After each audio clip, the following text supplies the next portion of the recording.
收看关键时刻，我是张道和。这个周末，美国的一场救援行动真的是吓坏了全世界，大家都想问，到底怎么做到的？为了救一名飞官，尽管你的飞机被轰掉了，那又怎么样？都一定要把人给救出来。而这个信条，我们从谁身上可以看出来？你看到这位是美军的退役4星上将弗兰克·麦肯齐，他说了，他接受媒体专访，他说，制造1年飞机需要1年的时间，但是要建立一个不抛弃任何战友的军事传统，则需要200年。他说，美军是不会抛弃任何人的。但为什么今天这个事情会引起全世界轩然大波？因为这个行动太吓人。我们过去有看过一个电影，叫做《抢救雷恩大兵》，雷恩救回来了，但是美军死非常多。但是在这一次，你看到 F-15E 被击坠之后，这2名的飞官，第一人马上找了回来，但第2名竟然是拖了36小时之后，他被找了回来，而且是美军精锐进出后，没有一个人死亡的情况之下，真的把人给救了回来。你知道吗？这个位置它已经深入了敌营将近200多公里，那是一个极度危险的地方。但是美军竟然能够这样做，而美军的强大，你看到新加坡的媒体今天他就说了一个标题，他说，美国刚刚展现了它为何是超级大国，这是其他国家都无法去比拟的。而且他特别提到了这一次美国的救援行动根本是打脸了中俄这2国，尤其是中国。中国最喜欢吹嘘美国现在已经在衰落当中，但这一次的行动，他办到了中国没有办法做到的事。好，我们现在介绍今天的来宾，第一位财经专家黄世聪，大家好；时事评论员张宇轩，好；资深媒体人吴正峰，大家好；资深媒体人吕国珍，大家好；专家林廷辉，大家好。好，最后一位我要特别介绍，这位是军情与航空网站主编施孝伟，孝伟哥，大家好。钟哥，我真的觉得礼拜5、6日我在家里，我吓一跳，美国也太凶了吧！我再说一次哦，我们过去都看过《抢救雷恩大兵》这个电影，非常的感人。为了把这名士兵从战场给拉了回来，美军是有死伤的。对，但是这一次我们看到一个飞官 F-15E 的第2名飞官，他坠落之后，他一个人，他撑了非常非常久，但是美军没放弃他，他把精锐全部都出了出来，甚至已经杀到了敌营200公里，还把人救出来，而且没有人死亡的。没错，这一次的这个救援行动来说，堪比是这个雷恩大兵的这个翻版。好，这也可以从中间看出来美军为什么强大。第一个，他们这个4星上将说了一句话，就 "No one left behind"。不会丢下任何一个人，即使你在战场上再怎么深入敌营，我们就把他救出来。对，这会让什么？所有美军都知道说，有美军在我的后面，我非常敢到前线去作战。对，因为我落在前线，你们会救我出来。这是美军之所以强大的这个地方。第二个是什么？这么困难的救援任务，美军可以完成。目前为止，还有全世界只有美军能够完成，没有人能够完成这样的状况。你看，新加坡媒体就讲得非常清楚啊。这个美军刚好展现了为何它是超级大国，这是其他国家任何国家都没办法比拟的。他就说，只有美军会动员这么多的力量。他这次后来不是炸掉一些军机吗？对，军机这样累计算起来的话，他大概花了3.6到3.8亿美金，这么多钱就只为了救一个人。对，那你想，事实上人家就说这个在欧美国家根本不可能。因为欧洲没有办法去救这样的救援，所以你欧洲人到前线去，如果被困住了，没办法救你出来。俄罗斯，我们看俄罗斯在前线作战，我们讲过非常多次啊，你敢跑回来，我们直接给你枪杀掉，在背后是杀自己人，不能够回来，你不准给我回来，这样一个状况。然后这个远东就是亚洲这个地区来说，像日本什么2次大战不是都讲了吗？你如果被抓的话，你就自己自尽了断。所以就是这样，没有人会把你救出来，但是全世界就只有美国救的，这就是美军之所以强大的。所以你看，川普也说什么？我们永远不会抛下任何一个美国战士。这就是美国之所以强悍的这个地方。钟哥，我们一定要回顾这一起整个的事件。对，这是 F-15E 哦，对，它飞哦，它已经到哪里？它是距离哦，边界200英里，相当于多少？321公里。对，相当于什么？你从台北，你从新北的淡水，对，到台南，对，这么远哦。是，结果它坠毁是在这里，对，300多公里，怎么救？但是美国真的把人给救回来。没错，这次呢，这个被打下来是 F-15E 的这个战斗机。我们跟大家讲，它是一个双座的这个战斗机，所以前面有一个飞官，后面有一个武器官哈。然后他们说，为那个远程打击而设计的，然后它带动飞弹进去敌营里面的一个这种状况，所以它就是用在空对空或是空对地的这个作战，所以它起飞进入到这个地方，这个地方它坠毁的地方呢，距离这个所谓的海岸线伊朗的边境来说，已经有大概约莫是200英里左右，大概是折合是321公里，对，这就是刚才赵我讲到，就是从台北到台南这样的路段，而且它这个时间点多紧迫吗？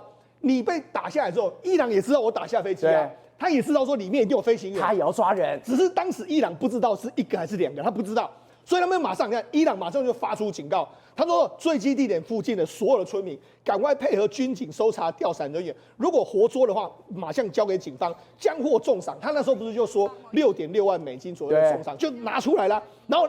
果然，伊朗的部队、村民马上就往那个地方去集结，而且你可以看到，现在我们看到画面是什么？伊朗的地面上面，你刚刚讲的村民是军警，这么多人，已经在为了那个钱开始在找人了。对，6.6万对伊朗民众来说是多大的诱惑，他们就冲去了。好，那我们就讲，那现在那他们这些，我们讲第一个飞官被揪出来，那第二个飞官呢，他怎么办？我们讲第二个飞官出来，他被这个弹射出来之后，其实他当时已经受伤了。那受伤的时候，他要活下来怎么办呢？他赶快打个讯号给这个我们相关的美军的人员，说我人在哪里嘛。他那时候就拿了这个机子。这个机子是什么呢？这个就是这个美国军方的为他们这个飞官设计的叫 CSEL 的这个系统。他把这个 GPS 定位啦、安全啦，还有卫星通讯呢，全部都整合在一起。他们有那种抗干扰的这个韧性。所以它等于是说，它可以迅速的这个看到它之后呢，它其实可以开关，它是很微弱开关，它其实让它维持开机的时间非常短。它就用这样来跟美国互相的联系，美国就知道说还有那个人的位置在哪里。所以现在是要跟伊朗人呢进行时间赛跑，抢时间。对，好，那第一个时间点里面来说，坠落的这个时间点呢，你知道，赫格塞斯就是他们战争部长，还有参谋联席会议主席这个凯恩将军，马上就到白宫去跟川普说了。他们就跟川普说，我们五角大厦已经对这个情境有备案了，有能力救出这名飞行员，就看川普要不要救他。那川普马上就说什么，我们必须把他救出来，这样一个状况，所以下令就是救他。而且照你知道多紧张吗？这个莱维特就说，我们这周末不是都没看到川普？他说川普从礼拜5、礼拜6都在椭圆形办公室，他没有去打高尔夫球，非常的紧张，因为他知道这件事如果救他救不出来的话，这个整个战事都完蛋了。然后在整个作战的过程里面，赫格塞斯很多次都向这个所谓的这个白宫亲自报告的一个状况，他们就组成什么？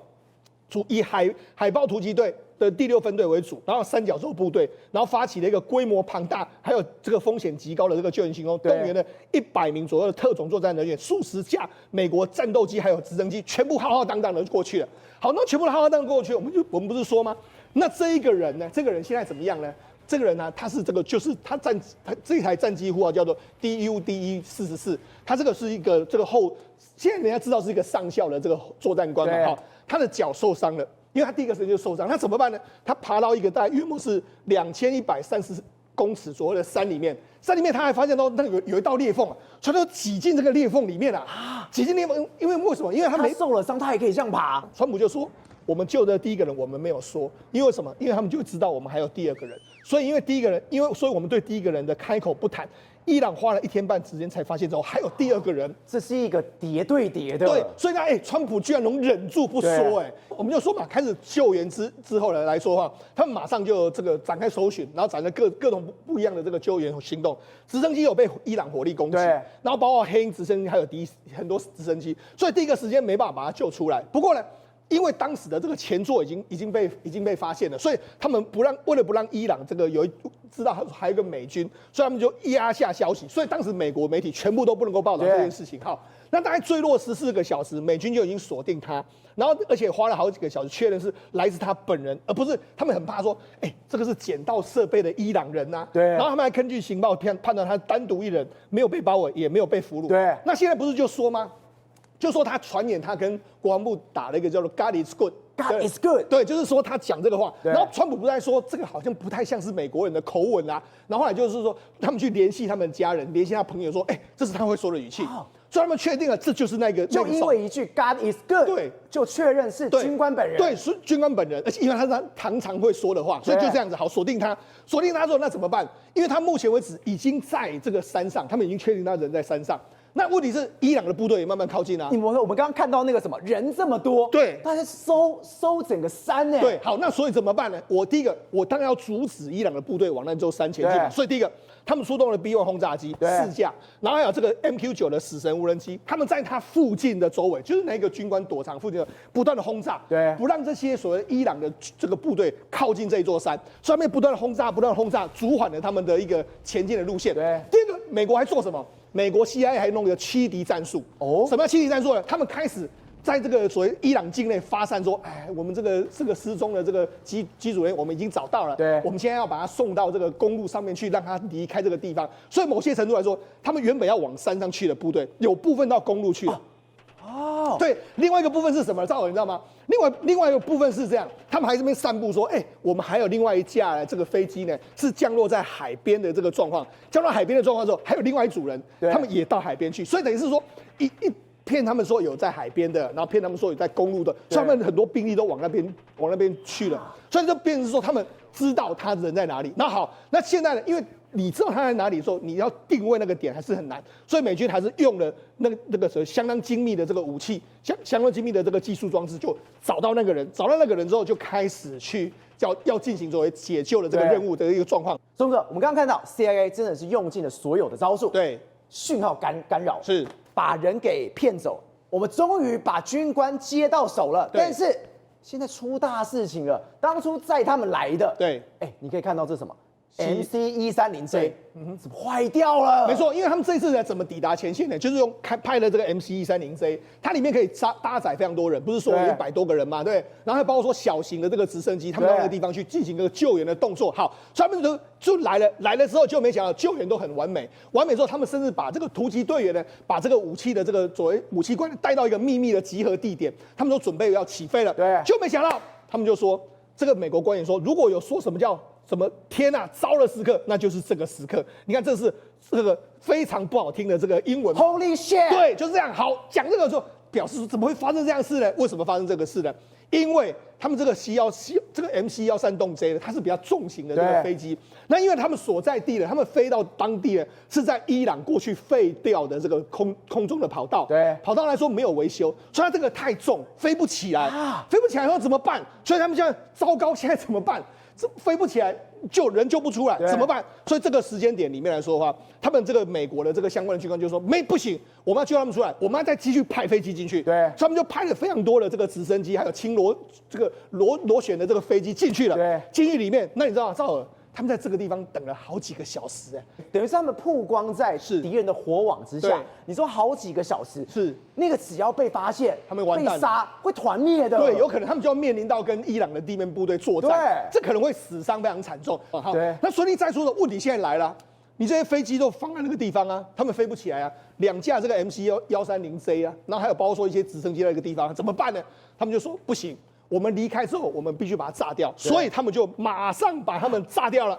一台好几千万，是亿的，就2台就炸掉了。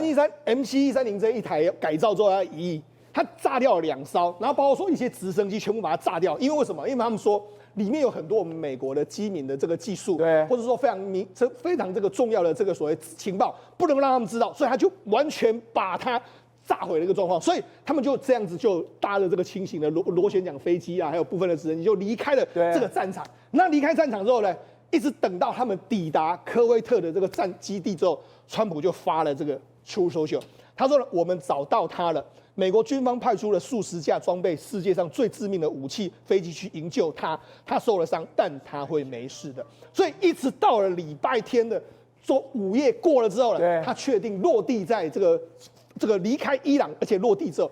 川普就发了这个30几个小时的救援行动，36个小时，惊心动魄。对，所以那这里随时一个没有注意会团灭的。对，没错，这个是非常精密的一个作战的技巧。你看，你要同时之间派那么多台飞机进去，然后100多个人去救那一个人，然后呢，你还遇到伊朗的这个武装部队，你还要欺敌，这没有完全演练好，你是不可能做到。所以等于是说。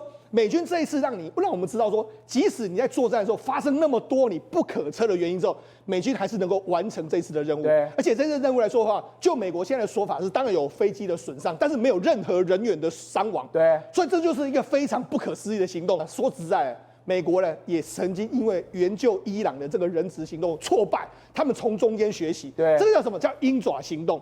鹰爪行动，我们就讲鹰爪行动当年是怎么发生的。我们知道1979年，当时这个何美尼不是推翻了这个所谓他们王室家族吗？然后他们当时的时候，因为美国就是在支撑王室的嘛，所以当时很多这个伊朗的民众啊、军警啊，进入到当时的德黑兰驻美国大使馆，把他们大使馆人员扣留了。对，那扣留那么多人质怎么办？要救人啊！对，所以当时的这个卡特总统就说，我们要弄个鹰爪行动。鹰爪行动来说，他们就我们要救他们出来。那救他们出来之后，那他当时就说，我们要由陆海空军还有陆战队共同执行啊，然后派了8架这个 RH530D 的这个直升机，还有数架C-130洞的这个运输机啊，现在德黑兰以外320公里集合之后，代号沙漠1号的前进基地汇合之后，然后就往目标前进，要去大使馆救这些人。救这些人的时候，就你这样落惨，因为什么？因为他们当时的这个飞机呢，本来就不是在救援的飞机，就遇到这个沙尘暴。沙尘暴之后，很多飞机都掉下来。那不止掉下来的时候，那没办法怎么办？指挥官就说不行了，我们现在没办法救那么多人，我们要撤退。撤退之后，就没想到发生一架C-130跟一架 RH-53D 互撞。互撞之后有8名的军官当场就死亡。那当这个行动原本是他们偷偷摸摸，就你被伊朗发现都说，你怎么会有这个C-130跟这个RH 这个530D 相撞的意外？他们才知道说，原来美军要深入我们这里面。因为这个事情失败之后，美军就从中间学到经验，所以他就说，1980年就成立所谓联合特种作战司令部，要研究各种怎么去把人救出来各种战役。而且，因为这场战役来说的话，赵文啊，接下来没多久了，美国大选的时候，卡特总统就输了，因为他这一次做的相当之糟糕，所以这也是为什么川普非常小心在做这件事。这个人一定要把他救出来，救不出来的话，他就可能会倒台了，就沦落到跟1980年卡特总统一模一样的局面。所以跟你说，这一次这个救援行动，我就讲嘛，全世界都知道，大概只有美军能够执行这样的任务。因为为什么？因为美军就说了，这个不留下任何一个人是美国建国以来的传统。那这个传统来说，也就是美军之所以强大一个非常重要的原因呢。宇轩，我们刚刚提到美军的信条非常简单，我不抛弃任何人。刚刚讲了，他做了非常多，包括 CIA， 包括所有的特种部队、精英部队都已经进去了。但我今天看到这几张卫星图的时候，尤其这一张，我吓一跳。美军也太可怕了，他今天为了要去阻止这一些伊朗，不管是革命卫队或者是那些村民们去接近这一名飞官，他把道路全部都炸掉。但是你看到这边1个洞、2个洞、3个洞、4个洞、5个洞、6个洞，这都是飞弹炸。那炸完之后怎么样？你可以看到它的直径就是9公尺，而且它每个距离都差不多，这又是一个精准打击，不让它去碰到任何的飞官。很多人看到的是说呢，美国这次极力的救援，但我看到砸的是白花花的美金跟白花花的钞票。为什么？因为这每一个，你刚才特别讲到飞弹，美国这一次光是救这个人呢，可能花了我们讲以亿为起跳单位来去拯救他，等于是不惜代价。那当时是不是讲到伊朗已经发布消息，包括里面的有一些我们讲村民啊、抓人、乡民啊、革命卫队啊，都想冲过去，所以呢，你一定要透过所谓的大型的运输工具呢，才有办法去找人。所以他们沿着这条路来，这个画的跟尺一样直，有没有像是你的家的直尺1公分、2公分、3公分、4公分、5公分、6公分、7公分、8公分？这叫什么？这是刚才讲到的9公尺。9公尺指的是哪里呢？这个洞，对，也就是它的轰炸半径。刚好他去考量到说，因为一般的路宽，比如说我可能有20公尺、30公尺，对不对？我特别在这边呢，我去把它我们讲给炸毁。哪有这么神的？它刚好让你的这种我们讲的过的车辆或者是行经的单位没有办法去我们讲通过。所以当这个情况发生的时候，比如说我们看啊，这是临近区域，我们讲整个沙漠地区，包括甚至还有12公尺的这种巨大的大洞，28个洞，通炸，28个洞。那为什么这一次的救援任务呢可以如此的成功？其实呢，它主要有一个很重要的一个单位，这个单位叫什么？叫做空降救援队。那这个空降救援队呢，里面都是精英，很多人只知道说 Delta， 很知道说绿扁帽，但不知道说这个空降救援队，他们是号称叫做空中瑞士刀，他们叫真打一体。我们很常讲这句话，对不对？他们不是，他们是打护一体，也就是我能打。也能救援。当我人今天下去的时候，比如说他们通常惯用是 HH-60G， 对，或者是语音直升机。但是这2架直升机，我们刚才讲到，有时候在交叉火网非常严密的时候，没办法跳下去嘛，那怎么办？我们可以用高空，他们甚至会跳伞。也就是说，我高空跳伞哦下去，我们讲加以去救人。而到了地面部队的时候呢，他们不是说直接看到人然后就过去，不是，他们是先落地之后确认好这个人是我要救的人，我相互跟你对讯号，对完之后也不急着过去，他们非常有耐心。架为了包插，我们讲的那种交叉火网来去保护那个人，所以我们刚刚才会看到说，为什么沿路这样的轰炸？对，其实轰炸那时候已经找到人了。找到人之后，他才会开始轰炸。我不让敌方来接近他们的。对，他的目的是这样子。所以你看哦 ，this thing we do that other may live， 什么意思？就是他们呢牺牲自己，不管是什么样了，不只是要杀人，杀生是为了护身，绝对要把这个人救出来。再来，因为他们要面对各式各样的地形地貌，不是你想到的说哦，这一次刚好只是沙漠。比如说我今天掉在森林里面，或者我掉到水里面，像之前不是有一个 A10说，那我们讲的也是在水上去救援，等于是他们所有的技能，包括跳伞、潜水、水下爆破、野外求生，他们只为了一个目的，这个目的是什么呢？让人都生存。而为了要让人生存，所以他们各个地形地貌跟环境呢，来9000公尺哦到240公尺，带着36公斤的装备都能做到，甚至从2000年911事件之后呢，来很多人都不知道哈，执行了12000次，1.2万次，12000次救援行动哦。所以你想想看哦，当他们在开始的时候要跳下去，但是你要我们反过来讲另外一方，这个方是谁呢？他们的飞行员，对，因为美国所有高阶的这些空军军官，他们都必须要学会一种技能，这个技能叫做 SERE。为什么要分开来念呢？因为 S 是 survival，E 是 evasion， 就是所谓的撤退啊，躲避，所谓的躲避。那 R 呢，我们讲的是抵抗，那 E 呢，就是我们讲的撤退。所以当这几个凑起来的时候，他们是一贯的，也就是比如说我今天跳伞之后来，这时候很重要，你一定不会看到他的我们讲的跳伞的那个伞在哪里，因为那个伞是他的求生工具。首先他可能要把他相关的证据啊，或者说他有一些机械啊掩埋掉，最重要是什么？衣服全部都脱掉，他们简称那个叫消毒。对，也就是我不能让你识别说我是一个高价值的识别单位，我要让你看起来我只是个美国怂而已。然后再来呢，我们讲消完毒之后，他把他的跳伞带着走，为什么？因为这个伞可以很多种用途。比如说这个伞呢，在他们这个 SERE 的过程当中，它可以拿来搭建。比如说我今天遇到沙漠的时候呢，我必须要呢搭建。为什么要搭建这个伞棚？它和我们讲遮阳。甚至你那个温度太高，而在树林里面呢，它也可以利用它的伞呢来作为它临时的帐篷。因为对于他们飞行员来讲，最重要的是什么？你知道为什么他们在那边忙吗？比如说在雪地的时候，他们也有办法呢去我们讲装火，或者是呢你今天在沙漠地方，因为你很怕说火升上来，它的那个云烟呢会非常的明显，所以他会挖2个洞，然后把那个火呢特别埋在里面。他们都有专门去研究说，我如何在这个极端环境，比如说在树林里面。所以宇轩，这些人他们都是会丢到极端的这个环境下去训练过的。所以当你今天在实战的时候，你才能够撑过这么的久。甚至还有人说什么，他们过去演练哦，说要连仙人掌，甚至连甲虫都要吃。那是最高的蛋白质。你知道为什么要吃甲虫跟仙人掌吗？其实不是吃的问题哈，而是在于他们有研究说怎么样去捕捉。因为对他们来讲有一个概念很重要，那个概念叫什么呢？叫做热量管理。我今天如果要去捕一只野猪，我花的热量更多，那得不偿失。所以对他们来讲，包括仙人掌、黑北叮当，我学会如何去吃。你看他们就在弄仙人掌，或者是虫子，哪些虫子是高蛋白，然后我要怎么去捕捉虫子，或者是呢，我要用最以逸待劳的方式呢，来去取得我所需要的能量。像你刚刚看到现在这个画面哦，那最好，那河水它捞了之后，它不是直接喝，它是把它装到瓶子里面。然后你看哦，它的那个瓶盖很特别，为什么？上面它就在装那个滤水片哦，也就是说我不管可以过滤的，可以过滤的。再来，它还有更厉害的技巧，你知道这个技巧是什么吗？我把植物哦，它会用那种塑胶袋，把植物用塑胶袋包住，你知道什么？